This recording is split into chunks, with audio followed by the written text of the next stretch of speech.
環球大戰線第3節的節目內容呢，我們要來討論更多的軍武話題。來看到美國的軍事雜誌 Military Watch 軍事觀察，它現在特別點名了空警500預警機呢，現在在解放軍的用途，還有它的機隊擴編已經越來越明顯，它的規模已經突破了50架了。不要小看這個50架的數字哦，這個數字已經超過了全球所有國家採購同類型這樣的陸基預警機的一個總和了，等於是一個中國這樣的陸基預警機已經抵全球加起來的總和。為什麼要這樣子？這樣的預警機過往是被西方在這個軍事的邏輯上當成是非常稀缺的戰略資產，都是小心翼翼的部署，捨不得用，用不起，怕這個修不了的情況。但是中國呢，現在把它給常態化了。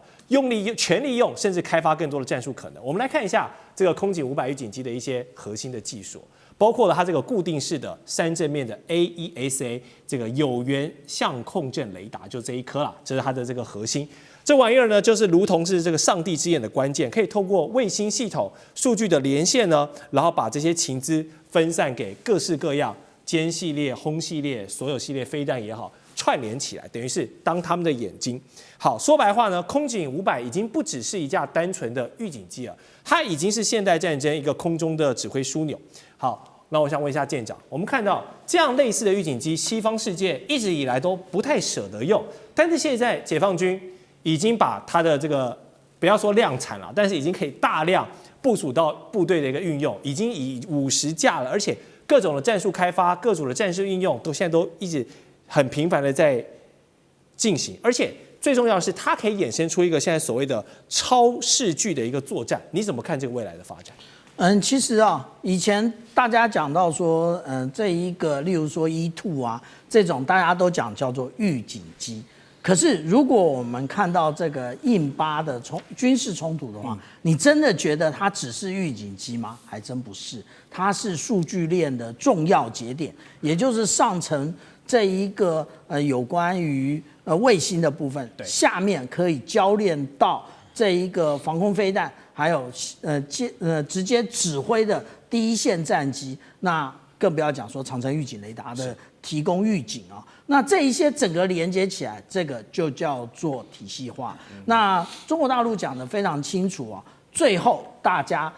都要依靠體系，成為體系，也就是這個就是美國所講到的馬賽克戰的這個部分，也就是你本身你除了是一個攻擊武器之外，另外的你也是一個徵收的一個單元。但是我們講到這個霹靂17啊，霹靂17當初是官宣啊，那也就是它是由這個殲16直接加掛，大家怎麼發現它是霹靂17的？因為它的長度太長了，比这個比這個殲16的翼面都還要再長，大家才發現這個不尋常啊，這個比之前的霹靂15還在長，那是霹靂17。那當然，小艦長去爬梳一下論文，發現它是由上到往下攻擊。為什麼？因為這個就是只有把預警機研究參透，你才會想到這件事情。因為預警機的攻擊啊，它都是第一個我看平面。第二個，我往下看俯視，為什麼？因為我要看在我高度之下的戰機以及地面上的一個移動的一個狀況。那在這種情況之下呢，他就忘了上面了。那忘了上面之後，那中國大陸的研究，也就是我們看到霹靂17，那它的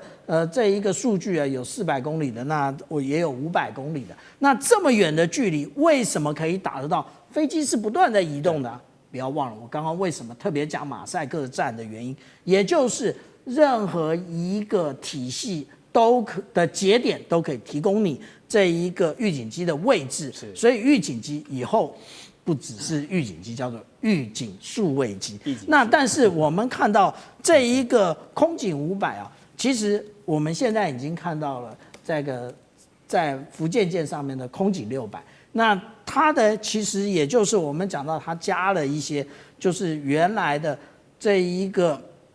運9的這一個電偵機的一個內容，但是呢，現在已經出現陸用的空警700了。那另外，大家現在軍迷喜歡討論的，那例如說，如果有我們超級大本營當年的這些我們的戰友們，那幫我們按個讚，然後在下面告訴我們你的當初的那個登記的號碼是什麼？那小艦長也是啊。那我們看到這個現在講到的空警3000，它其實就是把空警2000的載台一流升76改成了運20。那改成運20之後，它的雷達也改了。現在大家說它會轉，我個人的研判啊，它會跟空警500一樣，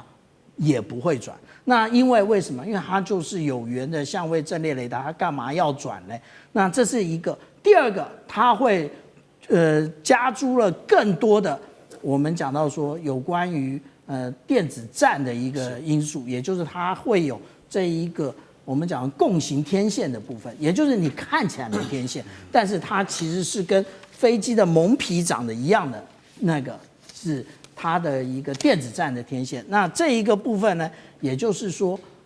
美國其實真的是只能夠看到中国大陸的車尾燈了。了解。好，這一套戰術的打法，在去年的印巴空戰已經取得一個非常輝煌的成效了。而且在前幾天的俄烏戰場呢，也有一個消息，就是俄羅斯他們的蘇35就使用了 R-37M 這樣的一個超視距的空對空飛彈，打到了大概有190公里距離哦。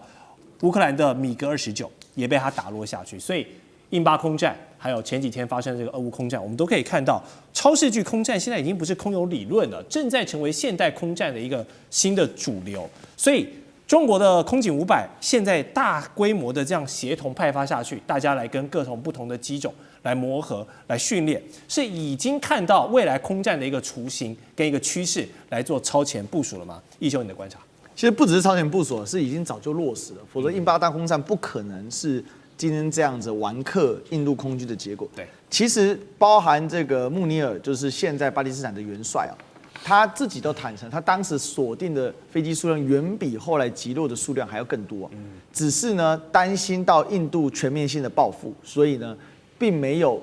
完全下死手，因為大家也知道印巴之間體量印度還是太大了，所以呢這個印度雖然沒辦法在這邊戰場上搞你，但是他可以耗死你啊！這個確實是對於一個非常貧窮的巴基斯坦來講，他不願意去做全面開戰這個狀況。可是從這一場當中，我們已經可以非常確定了，這個預警體系呢，過去我們講的是先偵測，然後再攻擊，現在是偵監一體，而且是查打一體。我已經偵測到的時候，我已經決定我要不要打了，這個速度是非常快，而且呢，我的打不會是在我偵測的範圍內，而是在我這個超視距之外。我是同步的，並且還可以串聯，不管是在天空的預警機，在地面上的防空系統，甚至呢，透過衛星，它可以做一個整體的整合。那包含現在我們也不知道說它的整個 AI 在這裡面應用的，它的這個算法算力，它怎麼去把這整個模型整合得更好？會不會像電影一樣啊？你看這個鋼鐵人出來一個全息投影，我點哪裡點哪裡點哪裡，我只是要打誰？我們不知道哦。當然你說全息投影可能不會那麼華麗，但是它有沒有能夠做到這樣子隨心所欲的地步？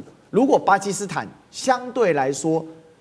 說比較弱的整個查打整合能力，那它提供巴基斯坦整個系統的中國大陸，那它的能力又到哪裡去呢？所以我想，為什麼這個大陸這幾年呢，非常的明顯的就是告訴你說，我有更多的預警機，包含這一次空警500的機隊數量的提升，還有最近其實大家可以看到這個運20系列包含運20、運油20、運20A、運20B，B 就是換那個大酒桶嘛，更大的這個這涵道比更大的這個引擎，還有運油20，還有呢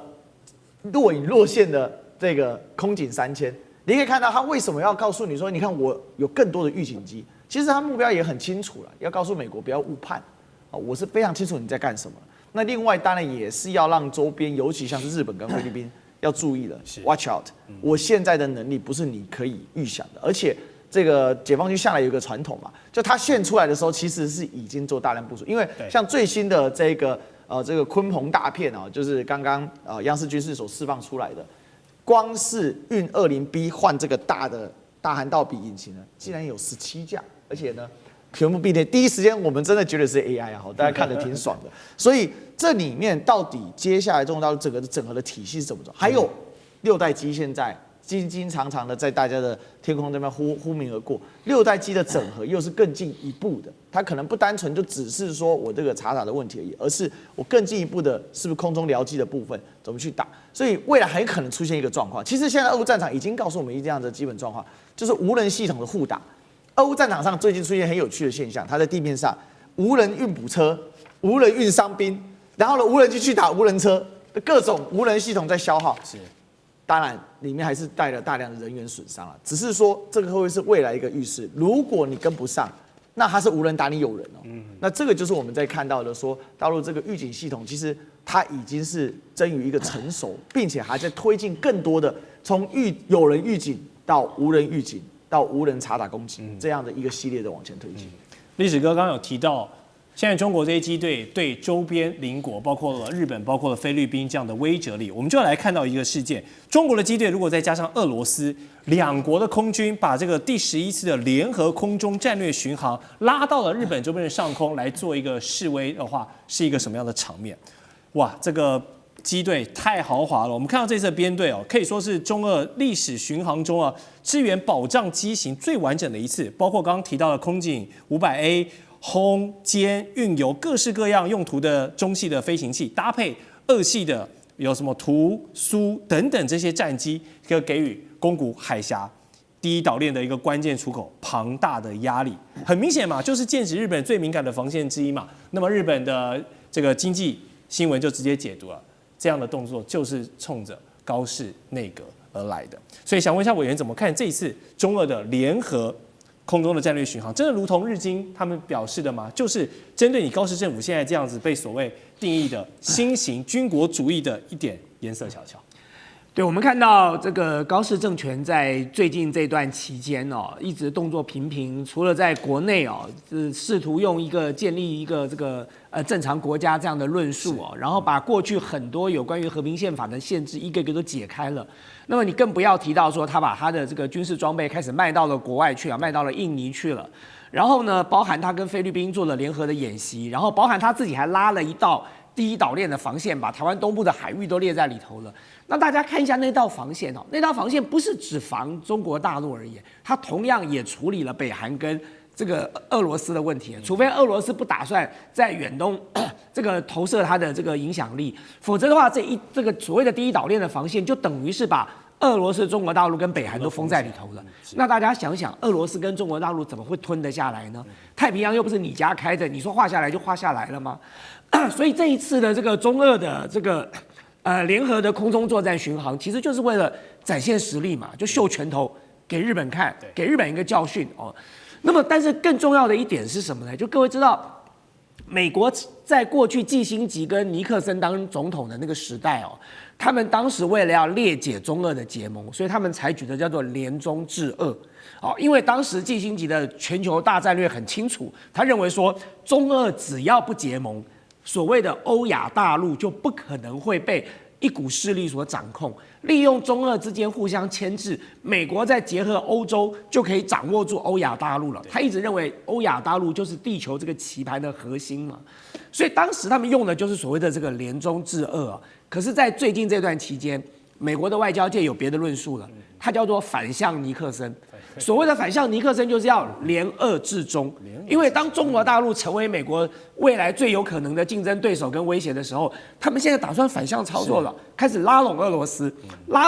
斯，然後裂解中俄之間的關係，然後來遏制中國的這個大陸勢力的擴張哦。所以這是現在美國外交界最流行的一句話，叫做反向尼克森或者叫做逆尼克森的政策。但是如果你從這一次的這個中俄聯合的這個空中巡航演習，你就會看得出來，很顯然的这個什麼反向尼克森並沒有發生效果哦。因為你這個反向尼克森，你要真正的落實下來，中間有幾個重要的風險。第一個，美國要徹底的放棄烏克蘭。對，沒錯。美國做得到嗎？美國放棄了烏克蘭之後，美國就等於放棄了歐洲嘍。第二個關鍵的問題是，你美國在全球的惡行惡狀，俄羅斯又不是沒看到。那我有什麼理由跟你這樣的一個惡霸結盟，去犧牲掉我一個所謂的無上限夥伴關係的夥伴呢？所以第三個就是說，事實上中俄之間在軍事、在地緣政治、在經貿上的結盟，已經到了一個很緊密的地步了。這個已經不是美國來玩一個所謂的什麼逆尼克森或者是反向這個季辛吉這種策略，就可以把他們彼此裂解掉的。所以我覺得這一次的這個聯合空中戰略巡航，其實包含了非常多重不同的意義。了解。我稍微補充一下有關於這一次的這個空中戰略巡航的部分對，它的這一個轉折點啊，那我們可以用兩個坐標，第一個也就是東經135度，第二個也就是鹿兒島最南端的這一個點，它就是它的折返點。它為什麼在那一點折返呢？我幫大家稍微算了一下啊，也就是從這一點，我們直接畫一條線到東京，那這個距離到底是什麼？就是650公里。650公里，它到底是設計的是什麼？因為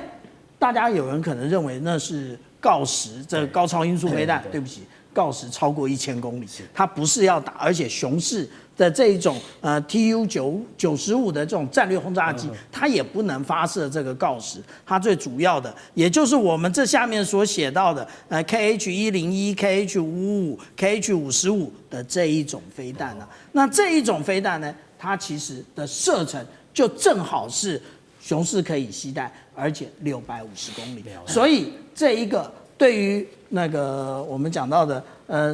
日本的自衛隊來講，懂的都懂。了解，好，謝謝艦長補充。所以650公里這個數字是暗藏玄機的，好不好？大家自己去細品了。我們休息一下，待會回來。